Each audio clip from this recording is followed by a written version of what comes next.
Get ready with me for Rakshabandhan 2025। আজকে হচ্ছে রাখি বন্ধন উৎসব, আর আজকের দিন আমি কিরম ভাবে নিজেকে সাজিয়ে তুলেছি সেটাই তোমাদের সঙ্গে শেয়ার করব। প্রথমে পরে নিয়েছি সুন্দর এই হোয়াইট অ্যান্ড ব্লু এর কম্বিনেশনে এই কুর্তিটা, যেটা আমি বাজার কলকাতা থেকে কিনেছিলাম, এবং তারপর আমি মুখে জাস্ট ময়শ্চারাইজার ইউজ করে নিচ্ছি। No foundation, no concealer and nothing, just moisturiser. And এর উপর থেকে আমি দিয়ে নেবো একটুখানি ব্লাশ। আমার পিঙ্ক পিঙ্ক গালগুলো খুব দেখতে ভালো লাগে। বড্ড বেশি আমার সর্দি হয়েছে, তাই জন্য যদি গলার আওয়াজে কোনো প্রবলেম হয়ে থাকে প্লিজ সেটাকে মাইন্ড করো না। অ্যান্ড ব্লাশ দেওয়ার পর সেই ব্রাশটাকে নিয়েই আমি চোখের মধ্যে উপর আর নিচের পাতাতে কোনো একটুখানি ভাবে ডলে নেব, যাতে কিনা হালকা একটু কালার চলে আসে। তারপর আমি ইউজ করেছি ল্যাকমির আইকনিকের যে আইলাইনারটা, সেইটা, কারণ আমি আইলাইনার পরতে খুব পছন্দ করি।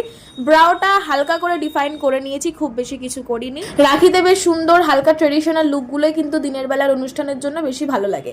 তারপর আমি ইউজ করে নিচ্ছিলাম ইনসাইড কসমেটিক্সের এই লিপ শেডটা। প্রথমে ভাবছিলাম এটা যাবে কি যাবে না, তারপর আমি ভাবলাম যে কেউ আমাকে একজন বলেছিল ব্লু এর সঙ্গে পিঙ্ক কালার সব থেকে বেশি ভালো যায়, তো তাই জন্য আমি পরে নিচ্ছি এই নিউড পিঙ্ক কালারটা। তারপর আমার মনে পড়েছে যে আমি মাস্কারা দিতেই ভুলে গেছি, তো আইলাইনার পরার পরেই আমি পরে নিয়েছি হচ্ছে মাস্কারা।